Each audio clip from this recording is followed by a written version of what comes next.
마태복음 22장 37절에서 40절입니다.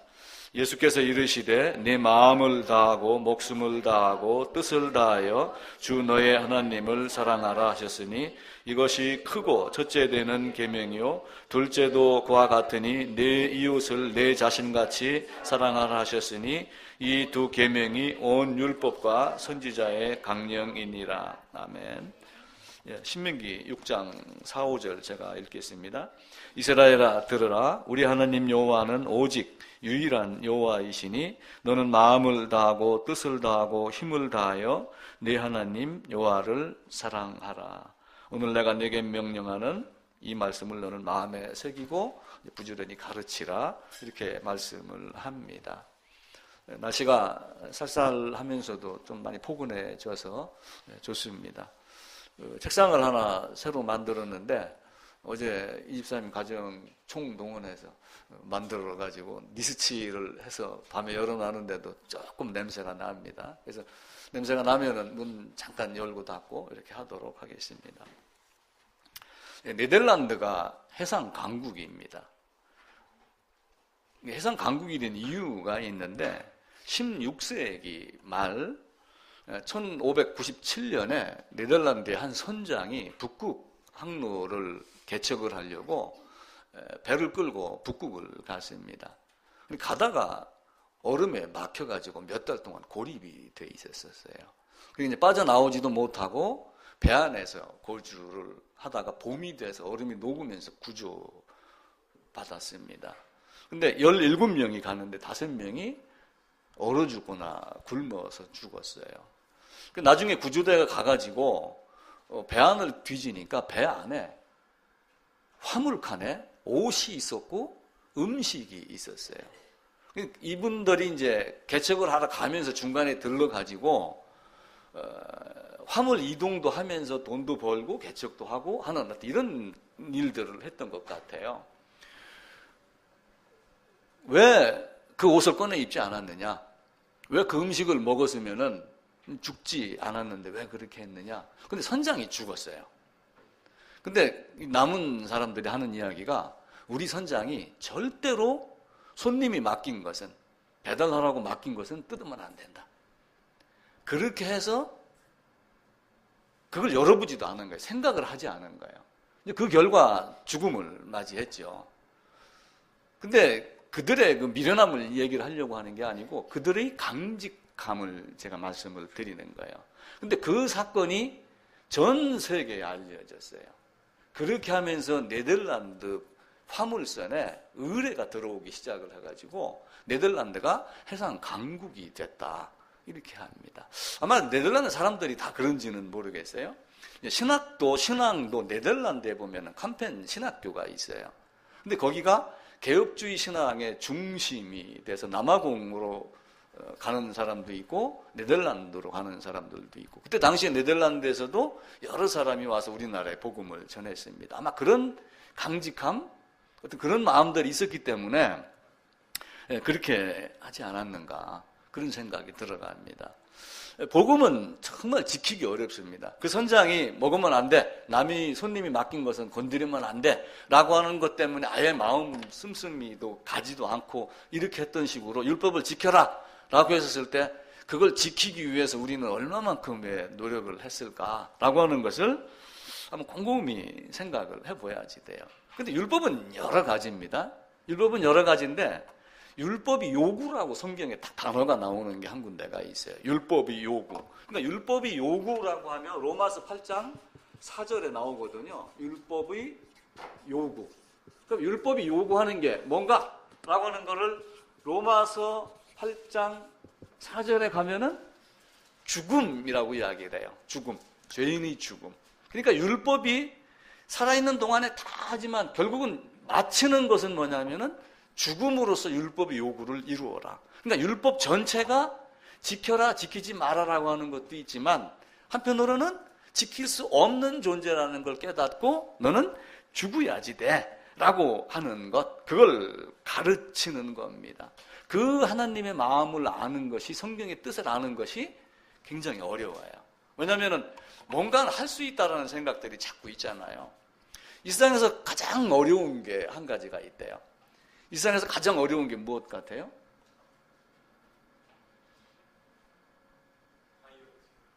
다이어트.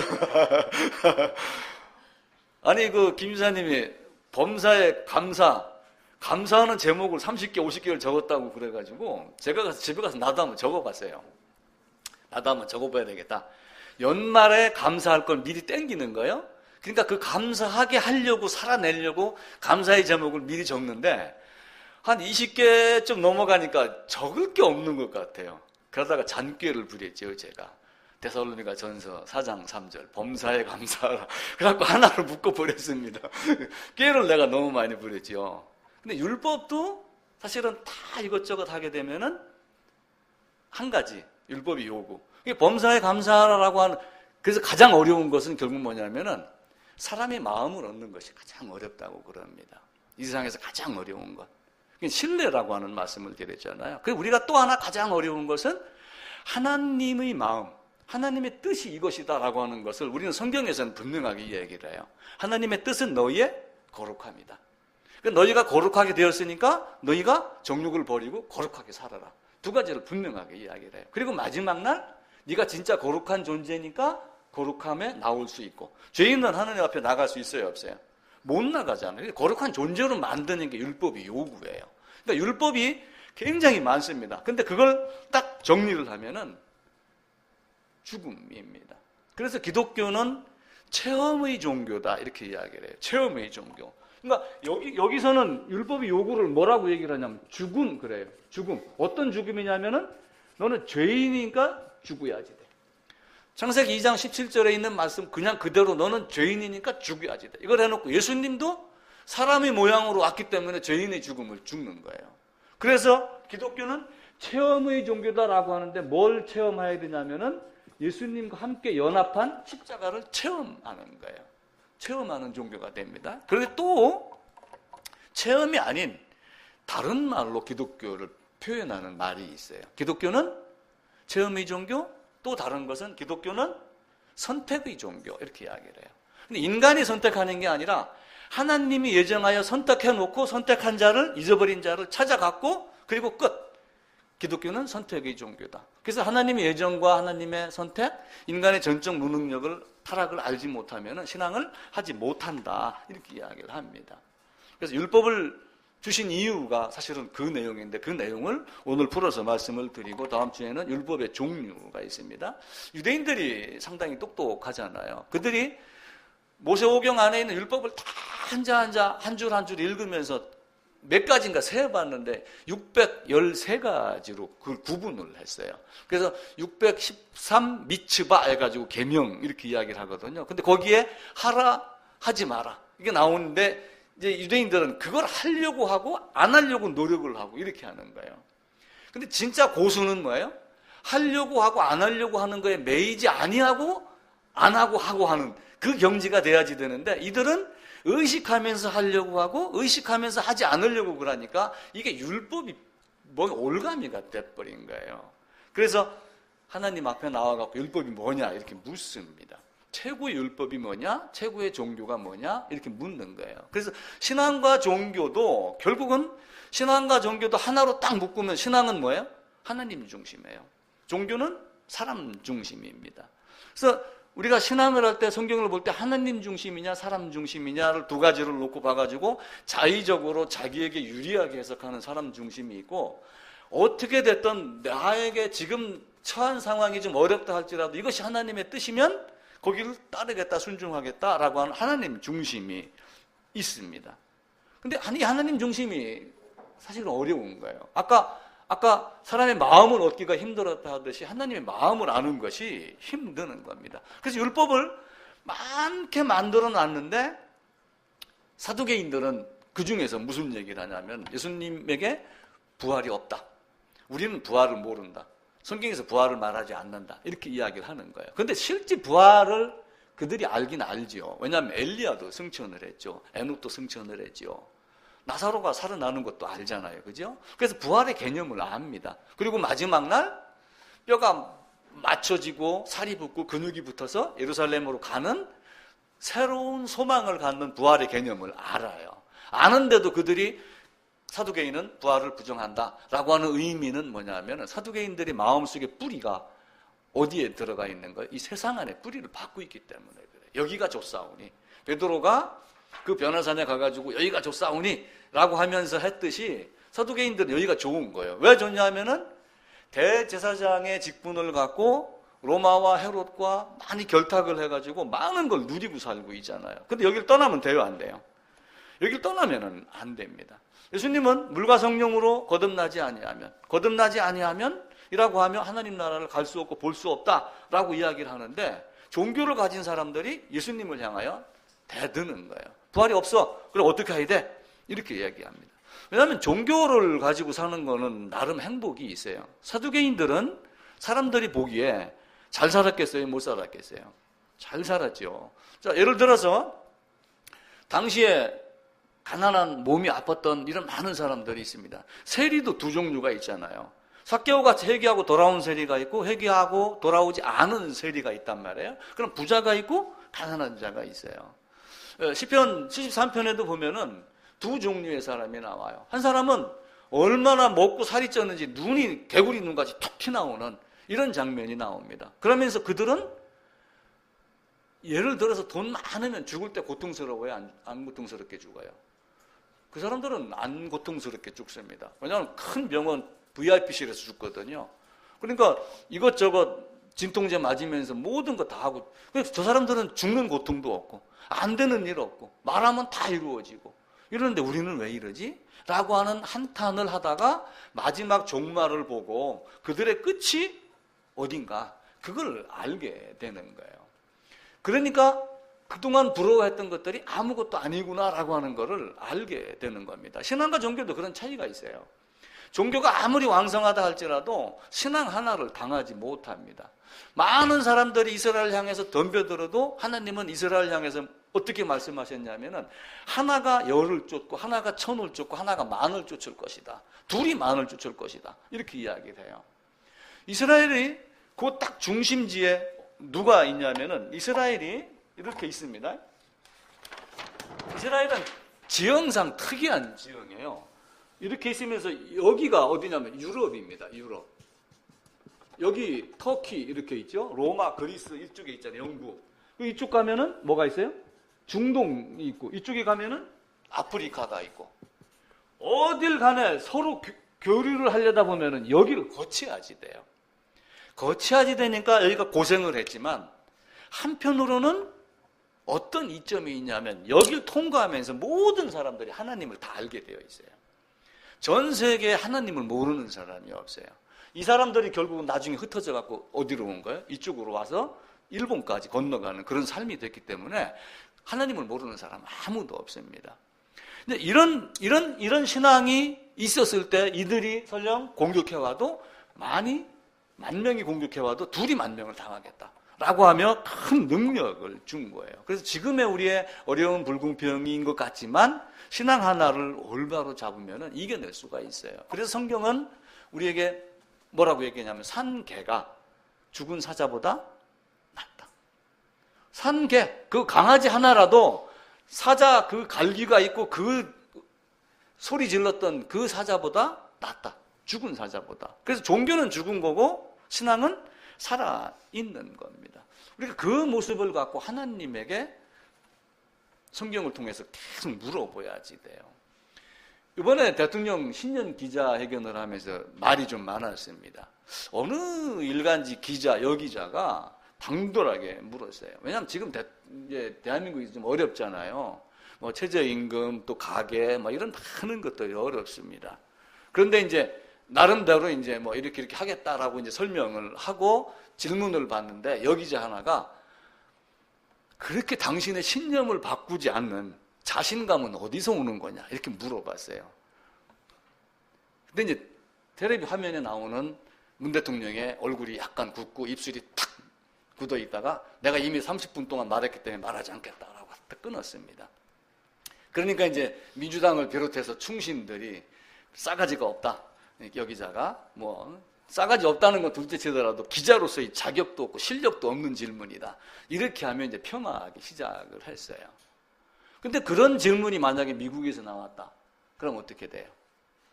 그걸 받아줘요. 지금의 트럼프는 거부를 했지만 오바마는 무슨 얘기를 했냐면은 집요하게 질문을 해서 답을 이끌어내라, 나에게. 그리고 퇴임 마지막 회견 때에도 그 이야기를 했어요. 기자들, 당신이 지금까지 나에게 질문한 것이 다 마음에 드는 건 아니다. 그런데 당신들은 반드시 그렇게 거친 질문을 대통령에게 해야 되고 질문을 통해서 무엇인가를 얻어내고 정부를 비판해야지 정부가 올바른 일을 할 수 있다. 이렇게 이야기를 한 겁니다. 근데 여러분이나 저나 그렇게 당돌한 질문을 누구에게 던져야지 돼요? 성경에게 던져야지 돼요. 그러면 성경 속에서 그거를 찾아내야지 됩니다. 그러면 성경은 대답할 준비를 항상 하고 있어요. 1000년 전에도 2000년 전에도 새벽 3시에도 4시에도 밤 12시에도 성경만 펼치면 딱 대답할 준비를 갖고 있는 게 성경이에요. 단지 우리가 게으르기 때문에 그걸 하지 않는 거죠. 그래서 당당하게 질문을 하고 만들어내야지 되는데 그걸 못 찾으면 어떻게 해요?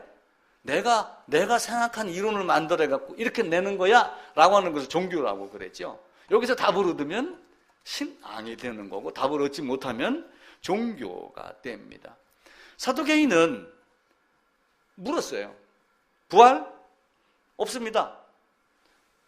얘기를 하니까 예수님이 부활이 있다 이렇게 얘기를 하죠. 그러니까 바리새인은 부활을 알아요, 몰라요?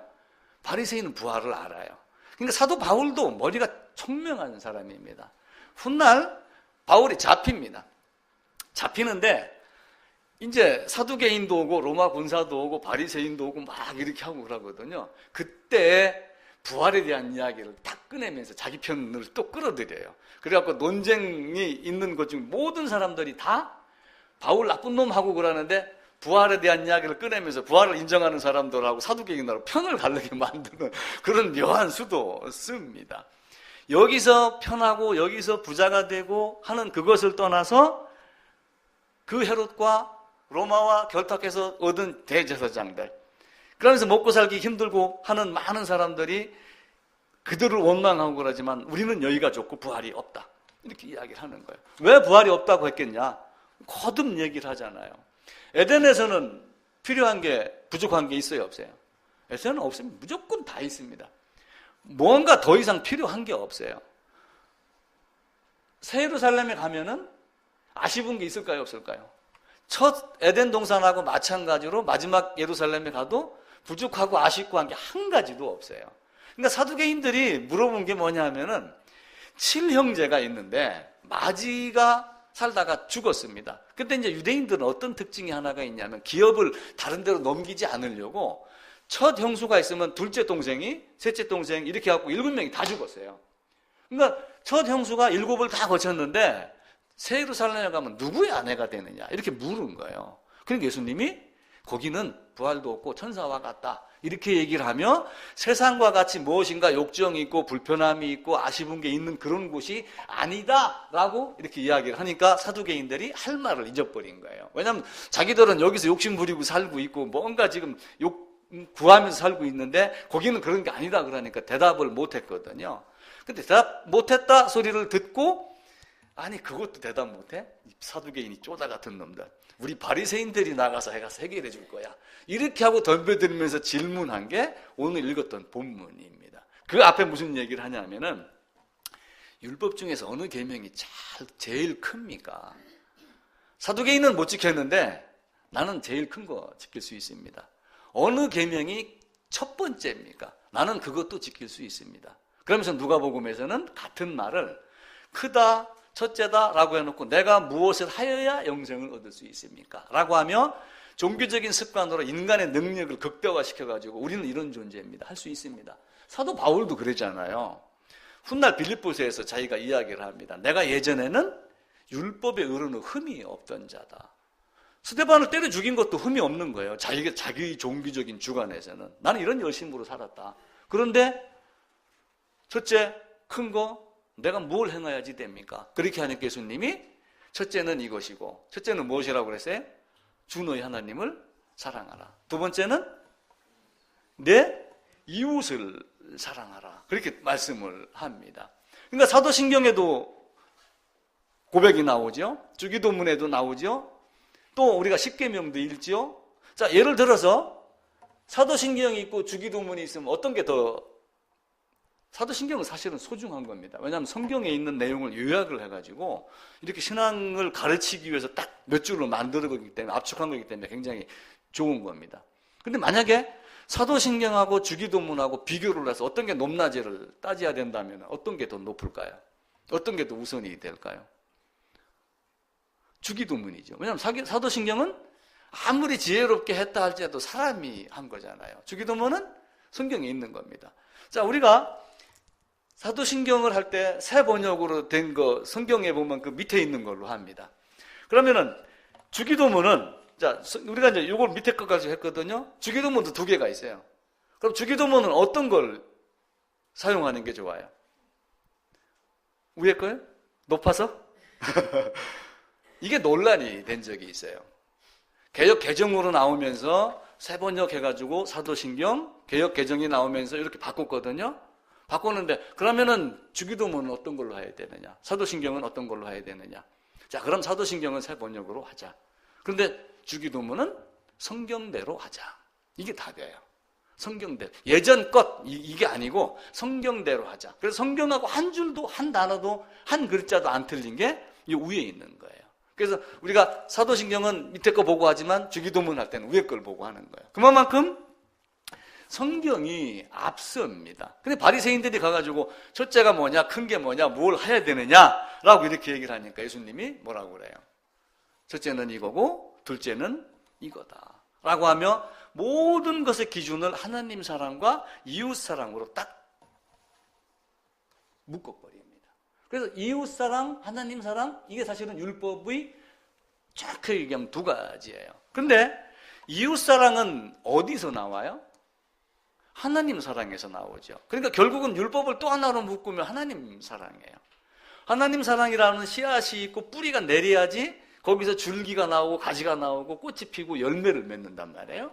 그런데 하나님 사랑을 명확하게 알려고 노력하지 아니하고 이웃 사랑한 것, 그런 다른 여러 가지 율법의 조항을 가지고 하나님의 사랑을 아는 것 같이 여기게 되면 그것 또한 문제가 되죠. 그래서 예수님은 내가 와서 한 일을 보고 나아가 내가 누구인 줄 알아라 라고 하며 여러 가지 일을 하였잖아요. 대표적으로 성육신하여 오셨잖아요. 성육신하여 오셔갖고 사람들에게는 저 목수의 아들 아니야? 해당에서 가르쳐도 저건 마리아의 아들 목수 아니야? 이렇게 했지만 자기가 만졌던 그 나무에, 그 못에, 그 망치에 달려서 돌아가셨어요. 그러면서 다 이루었다. 그러면서 자기를 십자가에 못 박는 친구들을 쭉 내려다보면서 무슨 이야기를 했어요? 저들을 용서하세요. 저들을 용서하자. 자기들이 무엇을 하는지 모른다. 왜냐하면 메시아를 기다리는데도 불구하고 메시아가 왔는데 메시아를 몰라본 거예요. 아마 그 예수님이 삼손과 같이 작대기 들고 낙타 아구 턱뼈 들고서 휘둘렀었으면 아마 메시아로 여겼을 거예요. 근데 그렇게 하지 아니하고 그냥 다른 이적 베풀고 로마군에게 잡히고 힘이 없는 이 모습으로 본 거죠. 그가 하늘에서 내려왔다가 하늘로 올라간 줄 누가 알았어요? 아무도 몰랐죠. 사도행전 가니까 복음서 끝부분에 가니까 올라가신 분인 줄 안단 말이에요. 그런데 예수님은 중간에 무슨 얘기를 했냐면은 하늘에서 내려온 인자 곧 인자가 하늘에 올라갈 자다라고 하는 이야기를 두 번, 세 번 합니다. 요한복음에서. 하는데도 그들은 그걸 믿지 않았던 거예요. 그냥 종교적인 습관으로. 그래서 마지막에 다 이루었다 하고 무엇으로 보여준 거예요? 부활하심으로 또 사도행전 1장에서 하늘로 올라가시면서 나는 이러한 오신 목적을 성취하고 간 거예요. 근데 예수님이 오신 목적 성취는 딱 하나예요. 율법의 요구. 여기서 말씀드렸던 이 율법의 요구대로 죽고 살아나는 조건이 뭐냐면 반드시 죽음이 먼저 따라야지 된다는 걸 이해를 하셔야지 됩니다. 야, 우리가 살았어 그러지만 살았어라고 하는 사람에게 죽어본 적이 있어? 이걸 먼저 물어야 돼요. 왜냐하면 죽은 자를 살리시는 하나님이거든요. 산 자에게 살았다 하는 그것은 돌팔이도 하는 거예요.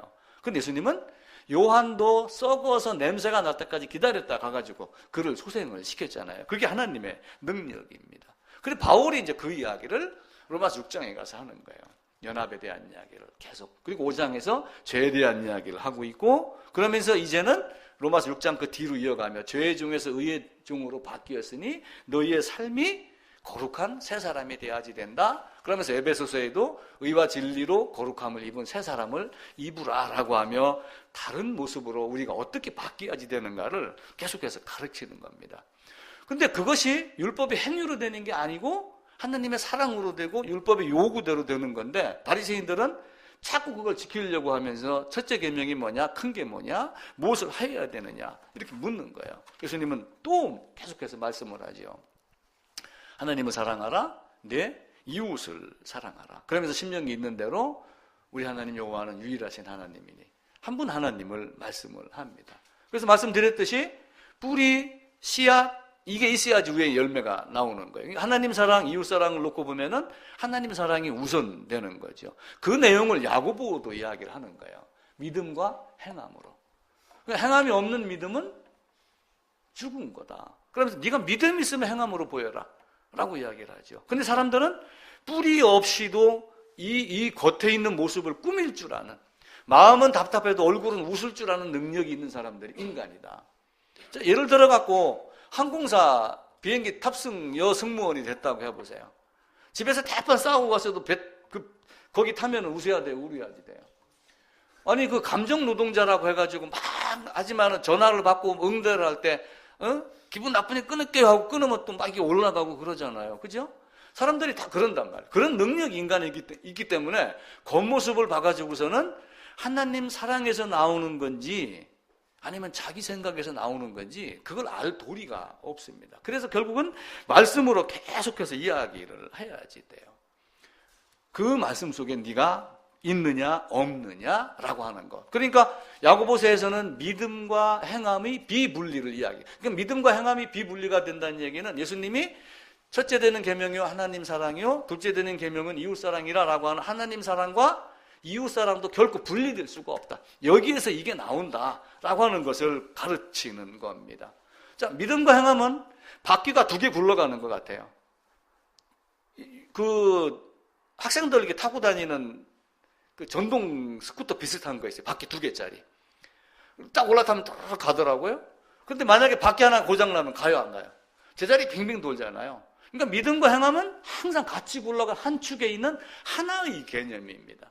그러니까 하나님 사랑과 이웃 사랑도 마찬가지로 하나의 개념이에요. 그래서 하나님 사랑과 이웃 사랑을 딱 뭉쳐버리면은 하나님 사랑 하나로 되는, 그러니까 율법도 결국은 하나로 끝이 납니다. 하나님이 먼저 나를 사랑했기 때문에 사랑할 수 있다는 거예요. 우리가 하나님 사랑 이제 이야기를 하죠. 자, 그러면은 자, 첫째 되는 계명은 이것이다 라고 하면 너희가 하나님을 사랑하라 이렇게 얘기를 합니다. 그럼 하나님 사랑을 여기 있는 인간이 어떤 능력을 갖고 하나님 사랑할 수 있어요, 없어요? 없어요. 전적 타락이라는 개념을 항상 마음속에 갖고 있어야지 돼요. 하나님을 사랑할 수 있는 능력도 하나님이 주셔야지 하나님을 사랑할 수가 있어요. 그런데 우리 인간의 지혜로 뭘 조금 해놓고 내가 하나님을 사랑했어 라고 이렇게 이야기를 하면은 안 된다라고 하는 거예요. 하나님 사랑도 하나님이 사랑하게 해야지 하나님 사랑을 해요. 그래서 기독교는 체험의 종교이기도 하지만 선택의 종교다 이렇게 이야기를 해요.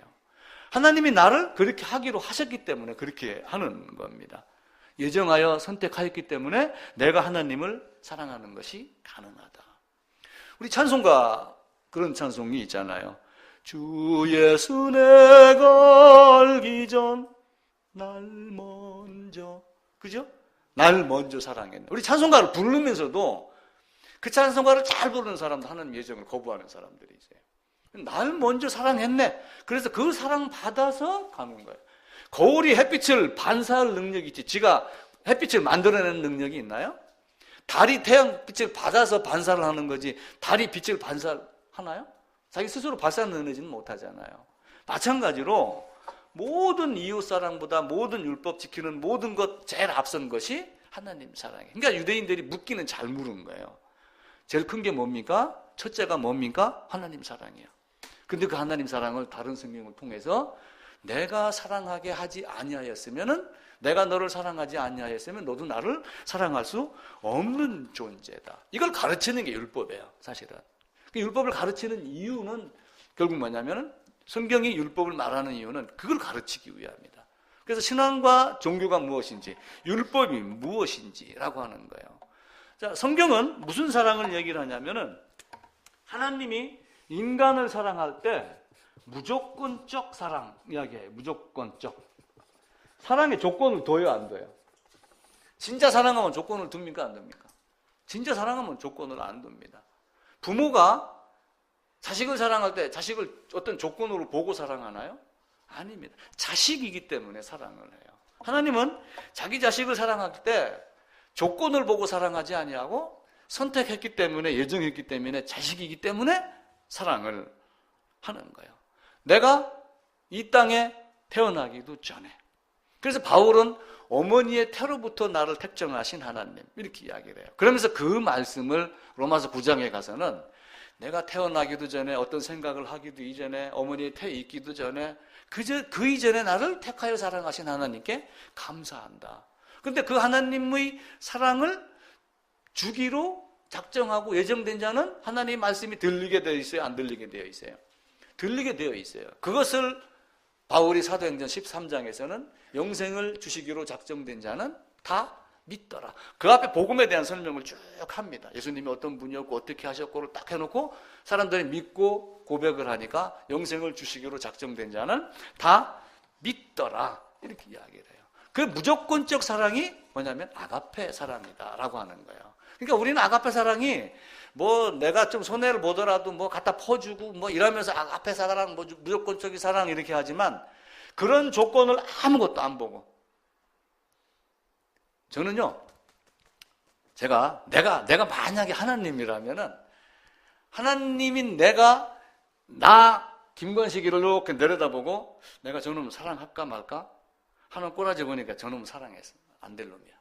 내가 하나님이라면 아마 그렇게 했을 거예요. 우리 김사님 하나님이야. 하나님이 이제 김가희를 내려다보는 거야. 사랑할 만한 가치가 있는가 없는가.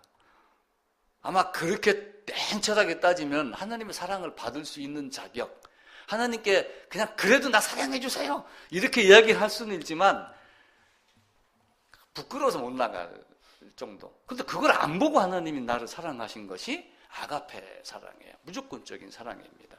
그러니까 얼마나 감사해요. 그 하나님 사랑을 요 옆에 있는 사람도 받았다고 가정을 해보면은, 나를 사랑하고 내가 사랑했던 하나님이 사랑하는 형제니까 사랑을 해야 돼, 안 해야 돼요?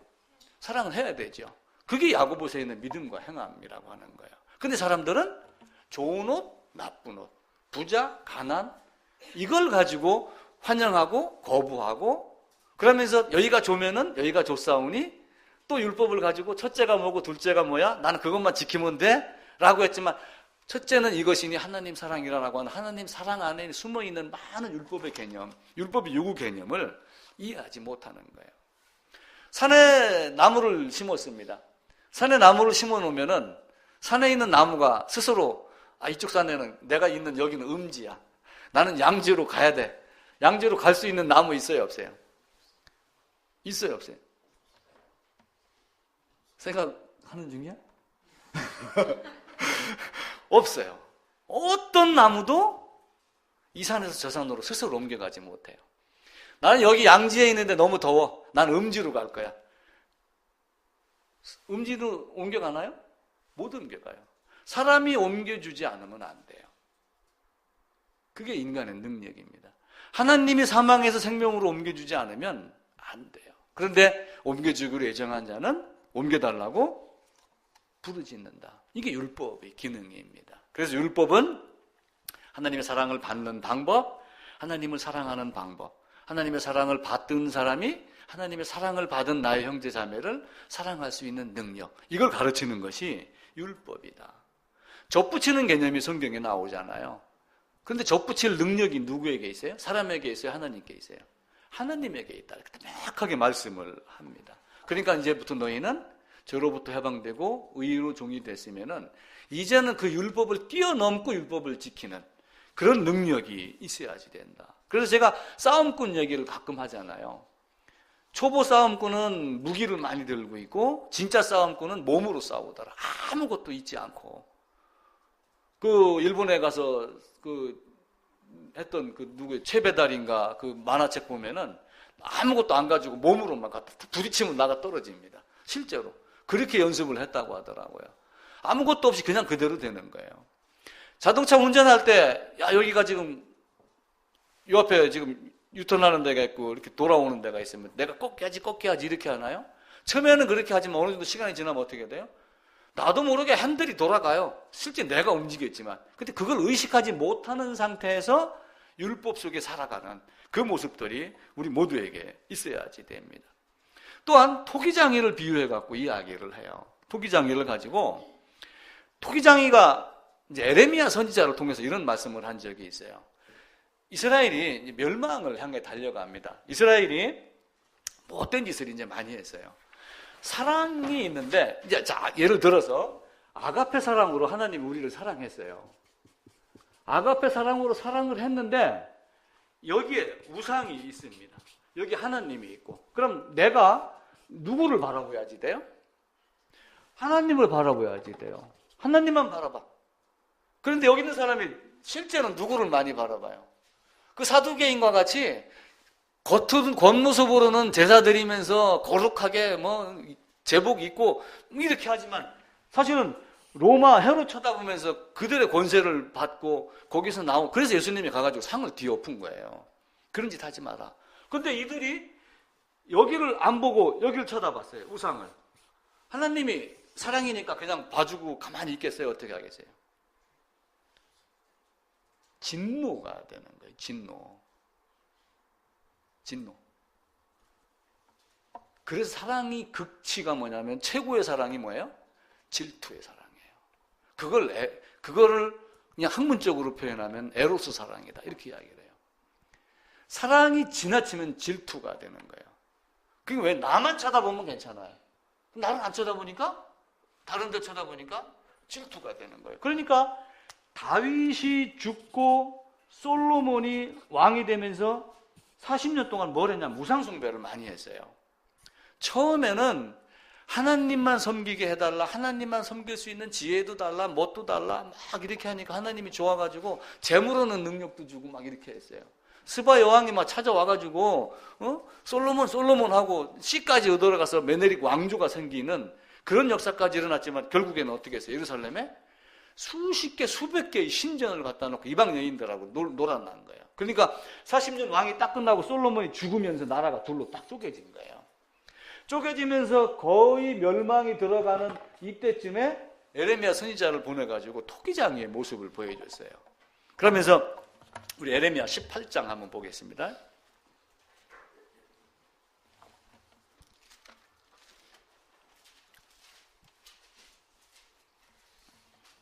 4절입니다. 그러니까 에레미야 선지자는 하나님이 물건을 갖고 실제 어떤 사례를 통해서 보여주면서 선지자 노릇을 하도록 그렇게 했어요. 토기장이의 집으로 내려가라. 이렇게 하면 그 토기장이가 하는 일을 가지고 하나님의 뜻, 하나님의 권세, 하나님의 주권을 드러냈습니다. 그런데 에레미야가 토기장이의 집으로 막 딱 내려갔는데 그 사랑과 영혼에 보면은 그 남녀가 딱 둘이 딱 이렇게 끌어안고 그 도자기를 딱 돌리는 장면이 나오고 음악이 쫙 깔립니다. 그게 요즘에 텔레비에서 다시 한답니다. 명화로. 한번 보세요. 쫙 하는데 이제 이게 도자기가 딱 돌아가고 이렇게 하는데 도자기가 딱 허물어졌어요. 무너졌습니다. 그럼 어떻게 해요? 다시 만들어요, 안 만들어요? 다시 만들죠. 그 장면이 에레미야 18장 4절, 5절, 6절에 있는 말씀입니다. 진흙으로 만든 그릇이 토기장이의 손에서 터짐에 그가 그것으로 자기의 의견에 좋은 대로 다른 그릇을 만들더라. 자기의 의견입니다. 토기장이하고 흙하고를 비교를 하며 토기장이가 누구예요? 하나님. 흙은 사람, 인간. 그래서 내가 하고자 하는 자에게 긍휼을, 하고자 하는 자에게 완악함을 내가 내 마음대로 주겠다. 근데 네가 나를 힐문해? 주는 토기장이요? 나는 흙이라. 시편에도 그 말씀이 나옵니다. 그러면서 토기장이와 흙을 놓고 하나님의 주권에 대한 설명을 해요. 그러면서 우리는 진흙이요 주는 토기장이니 주께서 우리를 지으셨습니다. 어떻게 지었던 간에 그 지음 받은 대로 감사하는 것으로 끝나는 거예요. 그래서 내가 이렇게 지음을 받았으니 그렇게 지음 받은 것으로 하나님께 감사하면은 너희가 끝이다. 그러면서 이 토기장이가 만든 그 흙이 내 손에 있다라고 하는 것을 여기서 강조를 합니다. 그래서 기독교는 선택의 종교가 돼요. 그래서 선택의 종교가 아니고 내가 율법을 지키면서 뭔가를 하겠다라고 나서는 자는 종교가 되는 거고, 하나님의 선택에 따라서 그걸 믿고 따르면은 신앙이 되는 겁니다. 그래서 신앙은 정말 쉽습니다. 왜 쉬워요? 신앙은 쉬워요, 어려워요? 종교는 어려운데 신앙은 쉬워요. 하나님이 하라고 하는 데만 하면 그걸 쉬운 거예요. 그래서 제가 예전에 백종원 버전, 충청도 버전으로 얘기했잖아요. 성경 쉽죠? 내가 물어봤어요. 왜냐하면 하라고 하는 대로만 하면 되는 거거든요. 근데 그걸 자꾸 자기 생각으로 만들어내니까 성경이 어렵게 되는 거예요. 성경만큼 지극히 간단한 게 없어요. 자, 그럼 하나님이 IQ 150 이상만 구원했나요? 아니에요. 나같이 IQ 120도 안 되고 110 근방에서 왔다 갔다 하는 나도 하나님의 성경을 이해하도록 만드는 거예요. 왜? 그게 하나님의 뜻이니까요. 그래서 성경은 쉬운 거예요. 이 율법 몇 가지를 성경 전체에서 설명을 하는 겁니다. 자, 그러니까 이 앞에 사실은 여기에 다윗이 있잖아요. 다윗. 그럼 이 앞에서 제가 무슨 얘기를 드렸어요? 나라가 둘로 이렇게 쪼개져 갖고 솔로몬이 죽고 나서 여기 이제 솔로몬입니다. 여기가 다윗입니다. 여기가 사울입니다. 그럼 사울 오기 전까지 제가 아브라함부터 설명을 쭉 드렸죠. 여기서 율법 제시하고 했는데 제대로 살았어요? 못 살았어요? 제대로 못 살아서 결국은 다윗으로 내가 예수 그리스도의 족보로 오도록 다윗을 만들겠다라고 하며 사사기, 룻기, 사무엘, 그리고 여기서 멸망하는 거예요. 멸망. 근데 멸망했는데 사라지게 아니하셨다. 때렸으나 죽이지 아니하였다. 그게 하나님의 사랑이에요. 성경은 묘합니다. 근데 인간의 능력으로 자꾸 하려고 그러는 거예요. 그러니까 이 상태에서 여기가 722년도에 멸망을 하고 여기는 586년도에 멸망하는데 약 한 130, 40년, 150년 정도 갭이 있어요. 그럼 여기서 이들이 이렇게 하다가 멸망하는 걸 봤어요? 못 봤어요? 이미 보고 있어요. 같은 땅에 살고 있으니까 약간 지역적 차이가 있지만 성경은 이걸 보고도 너희가 나쁜 짓을 했다. 그래서 너희를 포로로 끌고 가겠다. 이렇게 이야기를 해요. 그럼 포로로 끌려가서 깨달은 건 뭐예요? 우리가 하나님을 버렸구나. 그런데 이 중간에서 이들이 자꾸 뭘 바라봤냐? 우상을 바라본 거예요. 그러니까 너희가 종교를 가지고 그렇게 우상을 바라본들 너희는 아무것도 얻을 수 없는 존재다 라고 하는 거를 또 말씀을 하셔요. 이사야서 그 앞으로 가가지고 이사야서 26장입니다.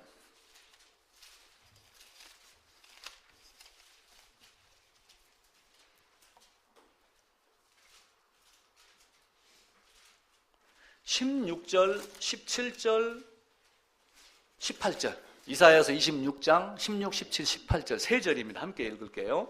여호와여 그들이 환난 중에 주를 앙무하여 싸우며 주의 징벌이 그들에게 임할 때 그들이 간절히 주께 기도하였나이다. 여호와여 잉태한 여인이 산기가 임박하여 산고를 겪으며 부르짖음과 같이 우리가 주 앞에서 그와 같으니이다. 우리가 잉태하고 산고를 당하였을지라도 바람을 낳은 것 같아서 땅에 구원을 베풀지 못하였고 세계의 거민을 출산하지 못하였나이다. 이 말을 풀어서 얘기를 하면은 뭔가 괴롭고 여호와 하나님께 간절히 매달렸는데 그 간절히 매달림이 어떤 정도였냐면은 이 세상에서 제일 아픈 게 뭐라고 그래요? 출산의 고통이라고 그러잖아요. 출산의 고통보다 아픈 것이 없다고 그럽니다. 그런데 그 출산의 고통보다 더 간절하고 고통스럽게 부르짖었는데도 불구하고 뭘 얻었어요? 못 얻었어요? 바람을 낳은 것 같이 아무것도 뭐 구하지 못했구나. 그렇게 이야기를 하는 거예요. 그게 인간의 종교입니다. 그게 인간의 모습이에요. 그래서 예수 믿는 데는 사실은 돈이 안 들어요. 돈 들 일도 없어요. 이사야서 55장에도 값없이 돈 없이 와서 살아. 우리가 모임 장소 때문에 돈을 걷어갖고 돈을 자원하여 내서 월세를 내고 이렇게 하는 것이지 사실은 돈이 필요 없는 게 기독교의 종교입니다. 여러분, 그 고통 속에 부르짖었는데, 아니 우스갯소리로 제가 한마디 할게요. 배가 아파갖고 막 설사를 할 것 같아. 화장실에 가서 쭈그려 앉았는데 방구만 나오고 똥 안 싸봐봐요. 그것도 답답하고 그러죠. 그만큼 고통을 갖고 막 부르짖었는데 바람을 낳은 것 같이 헛수고를 했다. 얼마나 힘이 들어요. 이스라엘은 그런 삶을 살았어요.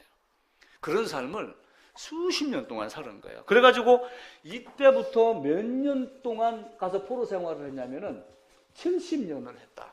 70년. 근데 왜 70년이냐라고 하는 것을 이제 학자들은 그 연구를 해갖고 안식년을 지키지 않았다. 희년을 지키지 않았다. 그렇게 보는 거예요. 안식년을 안 지켰기 때문에 몇 번을 안 지켰느냐? 7번 안 지켰다. 70년 동안. 그래서 77이 49 해갖고 이걸 안식을 안 지키고 예배를 안 지키며 우상을 바라본 시간을 490년으로 봐요. 490년. 그러면 490년 동안 뭐 한 거예요? 다 엉뚱한 짓 한 거예요. 엉뚱한 짓. 자, 포로로 끌려갔다가 몇 년도예요? 586년도입니다. 자, 이걸 딱 더해가지고 490년을 더하면은 이거 얼마가 돼요? 계산 한번 해보세요. 490. 6, 7, 1076년. 그죠? 1076년입니다. 그럼 1076년이 언제냐면은 970년에 누가 왕 노릇을 했냐면은 왕을 한 다윗이 했어요. 970이 지난 요때부터 솔로몬이 하고 이때까지. 그러니까 다윗이 왕하는 이때부터 안식년을 제대로 지키지 아니하고 율법을 제대로 지키지 아니했던 거예요. 그래서 그 490년에 상응하는 70년 동안 너희는 포로 생활을 해라. 그렇게 하면서 땅도 안식을 얻고 실제 돌아가서 우리는 여호와 하나님을 섬기지 못했구나라고 하는 것을 깨달아 올 수 있게, 이걸 알게 하려고 주신 것이 뭐예요? 율법입니다. 그러니까 율법을 주신 이유는 간단해요. 내가 너를 사랑하기 때문에 준 거야. 네가 종교로 접근하는 것이 아니고 내가 주는 방법으로 접근을 해야 돼. 이게 신앙이고 그걸 알게 하려고 율법을 주신 이유입니다. 하나님은 지극히 간단한 방법으로 하나님 우리에게 사랑을 베풀어 주셨어요. 그러면서 요한복음 10장에서 무슨 말씀을 했냐면은 내 양은 내 음성을 안다. 내 양은 내 음성을 알고 내가 부르면은 나를 따라온다. 나도 내 양을 안다. 이렇게 하며 창세전의 예정과 영생을 믿기로 주기로 작정된 자는 믿더라라고 하는 말씀을 탁 이렇게 합쳐버립니다. 그래서 율법은 그걸 알게 하려고 준 거예요. 하나님 말씀이 들리게 하려고 율법을 준 거예요. 그러니까 율법을 통해서 뭘 깨달아요? 나는 아무것도 할 수 없는 존재구나. 나는 무능력자다. 율법을 줘갖고 살게 하려고 율법을 주셨나요? 갈라디아서 한번 보겠습니다. 갈라디아서 3장입니다. 21절입니다. 305쪽입니다.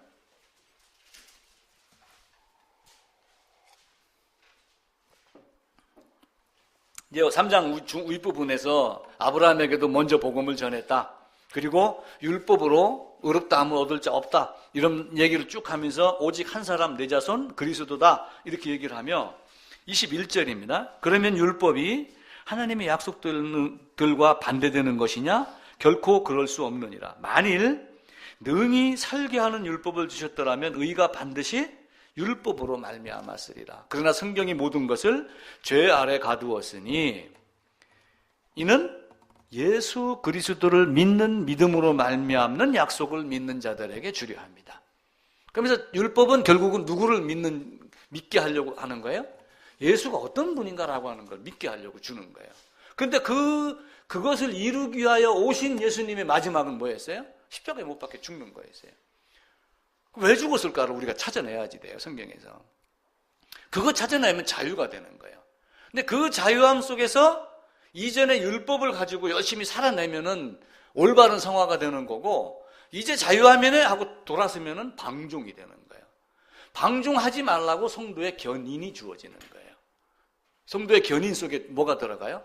채찍, 징계가 같이 포함이 되는 거예요. 그러니까 하나님은 완벽하게 이 땅에 있는 자를, 잃어버린 자를 찾아서 새 예루살렘에 넣었기 때문에 부활에는 어떤 모습이 돼요? 거기는 그런 곳이 아니야. 근데 바리새인들은 그래도 첫째 되는 게 뭐고 큰 게 뭐고 뭘 해야 됩니까? 라고 이렇게 묻는 겁니다.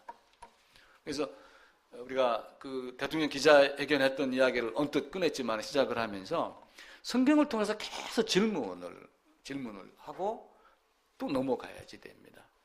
유대인들이 학자라고 하는 개념이 있어요. 유대인들이 학자.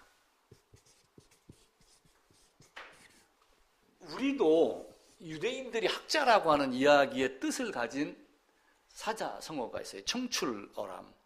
파란색이 쪽에서 나왔지만 나중에 보면 쪽보다 더 파랗더라라고 하며 스승을 뛰어넘는 능력을 이야기를 합니다.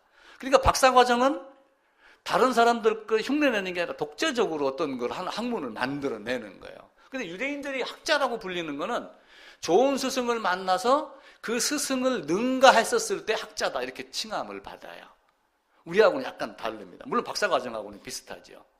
그러면서 열심히 그 스승의 것을 답습도 하지만 그걸 뛰어넘어야지 되는 거예요. 그게 얼마나 많은 노력이 필요하겠어요. 때로는 얄궂은 스승 만나면 어떻게 합니까? 네가 나를 밟아?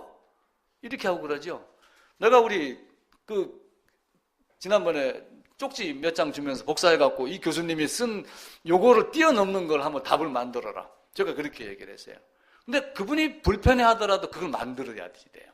그걸 뛰어넘어야지 진짜 학자가 되고 진짜 목사가 되고 진짜 성도가 됩니다. 그러니까 하나님께 늘 질문하고 답으로는 여러분과 내가 돼야지 됩니다.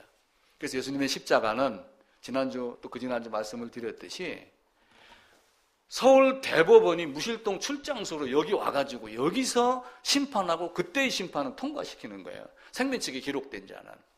그 예수의 십자가는 그런 의미를 가지고 있다. 내가 세상을 심판하려 함이 아니요 구원하려 함이다라고 하는 이 말에 너무 녹아나지 마라. 왜냐하면 구원하는 방법이 뭐예요? 심판입니다. 심판해서 죄인 죽이고 죄가 없는 자에게 아담이 에덴에 있었을 때 선악과를 따먹기 이전에는 아담은 순수한 존재였어요. 아담은 아무것도 없는 백지 상태의 아담이었어요. 그런데 이 아담이 뭘 먹었냐면은 선악과를 먹어갖고 얘가 새까맣게 된 거예요. 그런데 생명을 집어넣으려면 어떻게 해야 돼요? 여기다가 이걸 집어넣으면 어떻게 돼요? 빨간색하고 검은색하고 합쳐지면 색깔이 이상하게 나오죠? 그럼 하나님은 순수한 모습으로 다시 바꿔놓고 여기다가 이걸 집어넣기를 원하는 거예요. 그러니까 요 색을 없애는 것. 그게 예수님의 십자가입니다. 그래서 나는 완벽하게 아무것도 없는 존재로 바뀐 상태에서 생명과를 먹게 하는 거예요. 그걸 우리가 곰곰이 생각을 하고 훗날의 심판을 여기서 미리 받고 감사하는. 그래서 예수님 앞에서 자기를 숨기지 말고 나는 이런 존재입니다. 비록 내가 하나님께 사랑을 받을 수 있을 만한 가치가 부족하지만 하나님께서 나를 이렇게 사랑하셨으니 감사합니다 라고 하고 또 한편으로 이해가 안 되면은 성경이 계속 질문을 하는 거예요. 이게 뭐예요? 이게 뭐예요? 하나님이 그럼 그걸 거부할까요? 아니에요. 하나님은 답은 정확하게 가르쳐 줍니다. 바리새인들이 어떤 마음을 먹고 와서 물었던지 간에 첫째 계명은 이거고 둘째 계명은 이거야 라고 하는 걸 대답을 해주는 거예요. 그래 너 더 열심히 해. 요거 이렇게 얘기하지 않았어요. 하나님 사랑과 이웃사랑, 율법, 신앙, 종교 이런 모든 것들 613계명을 뛰어넘고 그 율법 600 몇 개, 1000 몇 개, 2000 몇 개 만들면 끝이 없는 그 율법을 뛰어넘는 그런 모습들이 우리 모두에게 있어야지 됩니다. 살려고 하면 반드시 죽습니다. 근데 죽으려고 하면 어떻게 한다고 그랬어요? 산다. 필사즉생인가 하는 그런 말이 있잖아요. 성경도 그와 똑같습니다. 우리 인생의 진리가 성경에 다 녹아 있어요. 그래서 율법을 뭐 이렇게 헤매면서 지킨다 이런 개념보다 하나님이 우리를 사랑하는 방법, 이게 율법이다 라고 하는 것. 그래서 이제 결국은 어디로 가냐면 이스라엘이 나와가지고 시내산에서 율법을 받아요. 그 시내산에서 율법을 받는 것도 여러 가지 의미로 살펴볼 수 있거든요. 다음 주에 613계명 내용 간단하게 보고 또 시내산 언약 한번 살펴보고. 그래서 언약은 하나님이 우리를 죽이기 위한 언약이 아니라 하나님과 우리를 사귐이 있게 하는 언약. 근데 그 언약 안에 사실 죽음이라는 개념이 또 들어가죠. 깨끗한 자를 또 사귐이 되는 거니까 그 모습이 있기를 기도하겠습니다.